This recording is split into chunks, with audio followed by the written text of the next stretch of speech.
It's 1944. The Reich is collapsing, its borders shrinking, its armies bleeding. The war that began with blitzkrieg is ending in ruins. For years, German weapons ruled the battlefield. Tigers, V2 rockets, the dreaded MG-42. But now, the Allies are striking back with machines of their own. Weapons that caught the Germans off guard and changed the war forever.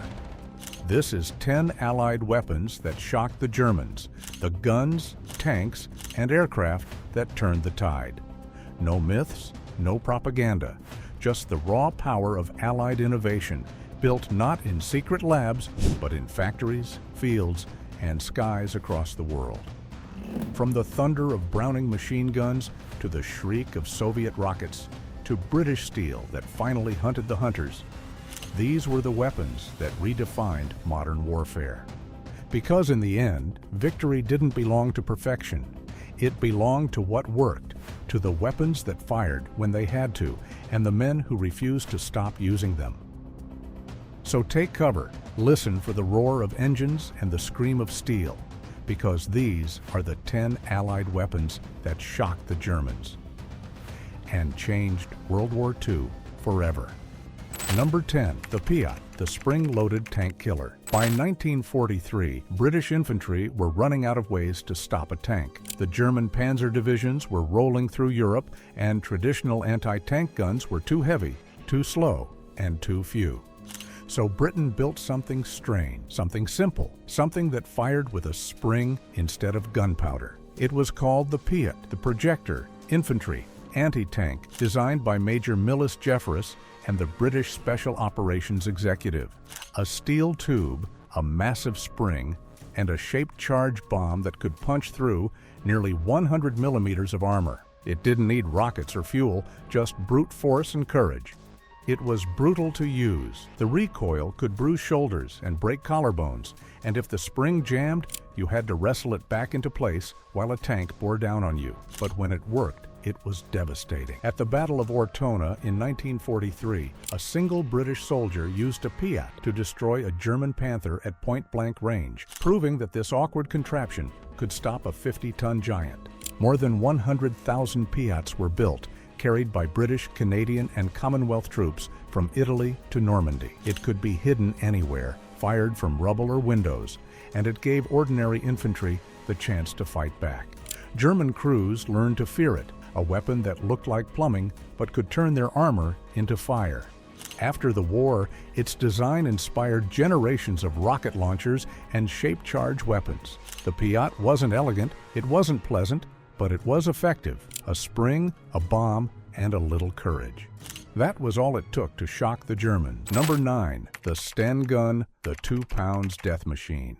After Dunkirk, Britain had lost nearly every weapon it owned. Millions of rounds, thousands of rifles and machine guns, all left behind on the beaches of France. Rearming an entire nation in the middle of a war seemed impossible. But desperate times breed dangerous ideas. Engineers at the Royal Small Arms Factory in Enfield came up with something crude, fast, and cheap. The Sten gun. A handful of metal tubes, a side-mounted magazine, and a bolt that could be made in a garage. It fired the same 9mm ammunition as German submachine guns, meaning captured enemy rounds worked perfectly. It wasn't pretty, but it could be built for less than 2 pounds, the cheapest weapon of the war. Over 4 million were made, from factory lines in Britain to secret workshops across Europe. They were smuggled to the French resistance, Polish partisans, and fighters from Norway to the Netherlands.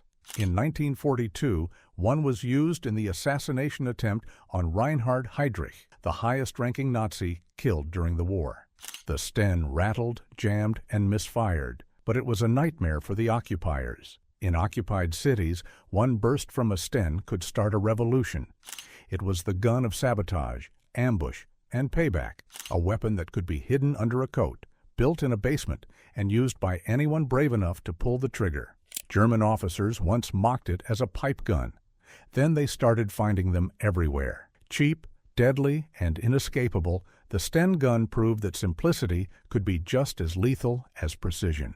It wasn't designed to impress, it was designed to fight. And in the shadows of occupied Europe, that was enough to shock the Germans.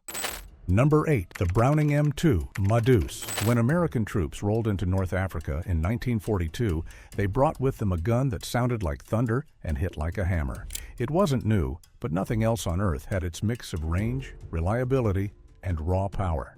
Designed by John Browning back in 1918, it was called the Browning M2, the 50 caliber machine gun soldiers nicknamed Medusa. It fired half-inch bullets the length of a man's finger at nearly 900 meters per second. Mounted on tanks, trucks, planes, and ships, it could tear through steel, concrete, and even low-flying aircraft. The Germans first dismissed it as oversized until it started punching holes through their vehicles and tearing the wings off Messerschmitts. On the beaches of Normandy and across the skies of Europe, the M2 became the sound of Allied firepower. It covered infantry, shredded incoming aircraft, and turned jeeps into mobile fortresses. A single burst could rip through a truck convoy or shatter a sniper's position a mile away. The secret to its success wasn't complexity. It was endurance. The M2 could fire for hours with minimal maintenance in mud, sand, or snow. While German guns jammed and overheated, the Browning kept going. Crews trusted it like a living thing. By the end of the war, tens of thousands had been mounted on nearly every Allied vehicle and aircraft. It had become more than a machine gun. It was the heartbeat of American firepower. The Browning M2 didn't just outshoot its enemies, it outlasted them. And for the Germans who faced it, that thunder in the distance meant one thing: the Allies were coming. Before we move on, picture yourself on a battlefield in 1944. Would you rather have the unending roar of a Browning 50 cal at your side, or the precision of a British Bren keeping your squad alive? Drop your choice in the comments. Heavy fire or steady aim? Number 7. The T-34, the Iron Surprise. When German forces launched Operation Barbarossa in 1941, they expected to crush the Red Army in weeks. What they didn't expect was the T-34, a tank that would change the entire philosophy of armored warfare. It rolled out of the Kharkiv and Stalingrad factories with a low, sloped silhouette and armor that German shells couldn't penetrate. Its 76mm gun could destroy a Panzer III or IV at ranges where their return fire simply bounced off. It was faster, lighter, and tougher than anything the Wehrmacht had ever seen. At first, German crews thought they'd found a new heavy tank. Then they realized the Soviets were producing thousands of them, simple, reliable, and built for the frozen mud of the Eastern Front. The T-34 didn't rely on precision engineering. It relied on practicality. Wide tracks let it glide over terrain that bogged down German armor, and its diesel engine was nearly indestructible. Captured German reports from 1941 called it the best tank in the world. It forced an arms race overnight. The Panther and Tiger were born as direct responses, expensive, complex attempts to counter a design that cost half as much and could be built in a quarter of the time. By the end of the war, over 50,000 T-34s had rolled off Soviet assembly lines. They spearheaded every major offensive from Kursk to Berlin, their numbers blotting out the horizon. The T-34 didn't just surprise the Germans, it forced them to rethink everything they knew about modern warfare. It was the tank that broke the myth of German invincibility and proved that quantity, when designed right, could be quality too.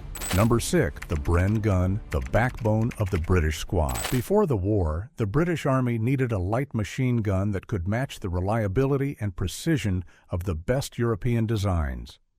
They found it in Czechoslovakia, a weapon called the ZB-26. The British tested it, refined it, and built their own version at the Enfield factory. The result was the Bren gun, named for its birthplaces, BRNO and Enfield. Adopted in 1938, it fired the standard .303 cartridge from a curved top-mounted magazine and could hit targets out to 1,000 yards with accuracy that shocked even its users. It was light enough to carry, accurate enough to snipe, and tough enough to survive sand, snow, and jungle mud. Every British and Commonwealth squad revolved around it, one Bren team providing steady, precise fire while riflemen moved in behind. In North Africa, its steady rhythm became the heartbeat of the infantry. In Normandy, it held beachheads under fire. From Burma to Italy, it never jammed, never quit. German troops often admitted the Bren was one of the best light machine guns of the war. Stable, accurate, and almost impossible to kill. Over 500,000 were built by the end of the war, and they kept serving long after it ended, in Korea, Vietnam, even the Falklands. Few weapons earned the respect of friend and foe alike. The Bren gun wasn't flashy, but it was flawless where it mattered. In a war obsessed with prototypes and superweapons, it proved that reliability is its own kind of genius, and that's what shocked the Germans most. Number 5. The P-51 Mustang, the long arm of the Allies. By 1943, the skies over Europe were a graveyard for Allied bombers. Every daylight mission to Germany meant flying straight into the teeth of the Luftwaffe, and the escort fighters meant to protect them could never make the round trip. The solution came not from a secret lab, but from a transatlantic collaboration that rewrote the air war. North American Aviation designed the P-51 Mustang in just 117 days, a sleek, fast airframe built for range and agility. At first, its performance was mediocre. Then the British fitted it with the Rolls-Royce Merlin engine, the same power plant used in the Spitfire. The result was a machine that could fly over 400 miles per hour and escort bombers all the way to Berlin. For the first time, Allied airmen could strike deep into German territory without flying unprotected. The P-51 hunted enemy fighters over their own airfields, tearing apart formations of Bf-109s and FW-190s that once ruled the sky. German pilots began calling it Der lange Arm, the long arm, because it could reach them anywhere. Its 6.50 caliber machine guns gave it killing power, but its real weapon was endurance. With drop tanks, it could stay airborne for 8 hours, long enough to follow bombers in, fight the interceptors, and bring the crews home. By 1944, the Luftwaffe was broken. American bombers flew under a wall of Mustangs, and the sky that once belonged to Germany now belonged to the Allies. More than 15,000 were built, and their pilots dominated every front from Europe to the Pacific. The P-51 didn't just win dogfight, it won the air itself. For German pilots looking up, the sight of that silver silhouette meant one thing: the war was turning against them. Before we climb into the top 4, I want to know, if you could take to the skies in any World War fighter, would it be the Mustang's long-range power or the Spitfire's legendary agility? Tell me below which cockpit you'd choose and why, and let's see which side of the channel wins this one. Number 4. The Sherman Firefly, the Panther Killer. When Allied tanks first faced the German Panthers and Tigers in Normandy, their 75mm guns could barely scratch the armor. The Germans called the Shermans Tommy Cookers, easy kills that went up in flames. Britain needed an answer, and fast. The solution came from a handful of British engineers who refused to accept defeat. They took the American Sherman chassis and forced in their own 17-pounder gun, a weapon so large it barely fit inside the turret. It was an engineering nightmare, but when it fired, it could destroy a Tiger at over 1,000 meters. The British called it the Sherman Firefly. By June 1944, Fireflies were rolling off the line and heading into France. German tank crews were caught off guard. They had learned to shrug off Allied shells, but not this one. The 17-pounder's high-velocity round punched straight through Panther and Tiger armor, igniting ammunition and turning legends into burning wreck. At Villers-Bocage in the hedgerows of Normandy, Fireflies proved their worth again and again. One famous engagement saw a single Firefly destroy 3 Tigers in under a minute, something no Allied tank had done before. The Germans quickly learned to fear its long barrel, ordering their gunners to target Fireflies first whenever they appeared. Only about 2,000 were built, but their impact was enormous. The Firefly gave Allied crews the confidence to face any German tank head-on. It turned the Sherman from a symbol of inferiority into a symbol of redemption. The Tiger may have ruled the battlefield in 1943, but by 1944, the Firefly was hunting it. And for the first time, the Germans knew what it felt like to be on the wrong end of the gun.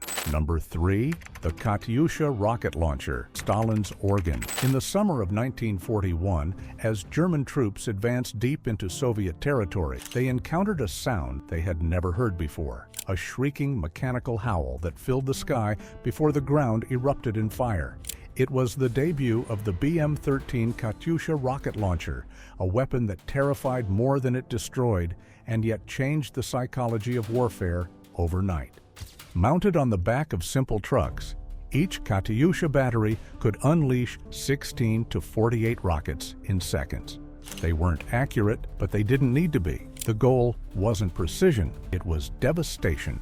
When a battery fired, entire grid squares vanished under a storm of high explosive rockets. The Germans nicknamed it Stalin-Orgel, or Stalin's organ, because the racks of launch tubes looked like the pipes of a church organ, and its music meant death. Each salvo announced itself with that unearthly scream, a sound so distinct that German soldiers froze the moment they heard it.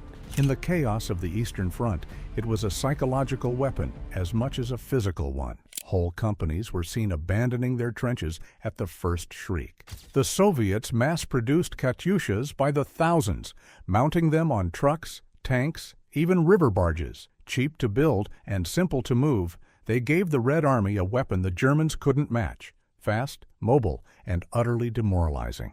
By 1944, they were present in every major Soviet offensive from Kursk to Berlin. German artillery officers admitted that their own counter-battery fire was useless. The Katyushas fired and disappeared before a single shell could land in reply.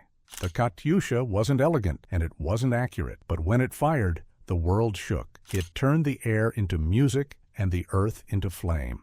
And for the Germans who heard that first rising wail, there was only one thought: run.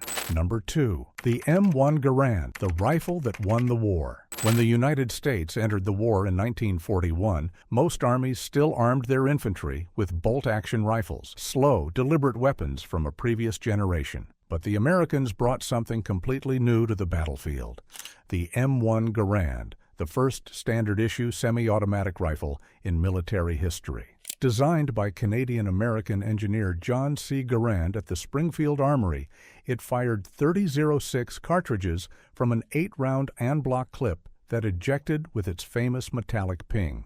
That simple design gave American soldiers a rate of fire nearly twice that of their German counterparts.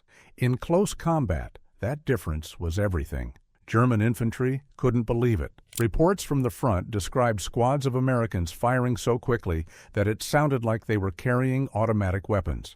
At Normandy, in the Ardennes, and across the Pacific, the Garand gave U.S. troops the ability to lay down overwhelming firepower without ever removing their rifles from their shoulders. It was rugged, accurate, and almost impossible to jam.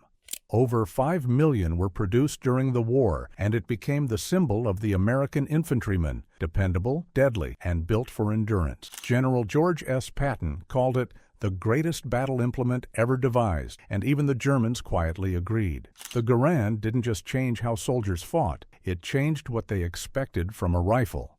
After 1945, every major army in the world followed its lead, adopting semi-automatic designs based on its blueprint. The M1 Garand gave ordinary soldiers extraordinary power. It redefined small arms forever, and for the Germans who faced it, that metallic ping was the sound of defeat. Number 1. The Avro Lancaster, the Night Reaper. By 1942, Britain needed a bomber that could hit deep inside Germany, one powerful enough to shatter factories, rail lines, and morale itself. The answer was the Avro Lancaster, a 4-engine heavy bomber that became the backbone of the Royal Air Force's night offensive. It wasn't the most famous aircraft of the war, but it was the one the Germans feared most. Powered by 4 Rolls-Royce Merlin engines, the same used in the Spitfire and the P-51 Mustang, the Lancaster could carry over 14,000 pounds of bombs, twice the load of the American B-17. It flew high, fast, and almost silently through the night, appearing without warning over targets that had no time to react. In 1943, it carried out one of the most daring missions of the war, Operation Chastise, the Dambusters Raid. Specially modified Lancasters, armed with bouncing bombs, breached Germany's massive Ruhr dams, flooding industrial heartlands and crippling production for months. The weapon was innovative, but the courage of the crews made it legendary. The Lancaster went on to drop nearly 2/3 of all the bombs the RAF released over Europe, including the 10-ton Grand Slam, the largest conventional bomb ever used in the war. Entire U-boat pens, viaducts, and factories vanished under its attacks. German night fighters and flak batteries fought back hard, but they could never stop it completely. More than 7,300 were built, and by 1945, the deep roar of its engines had become the soundtrack of Allied dominance. The Avro Lancaster wasn't just a bomber. It was a message, a reminder that the sky itself belonged to the Allies. For the Germans who once ruled it, its shadow meant the war was over. These 10 weapons didn't just win battles, they won belief. They proved that Allied strength wasn't built on myth or miracle, but on machines that worked when it mattered most. While Germany chased perfection, the Allies mastered practicality, and that, in the end, was what changed the world.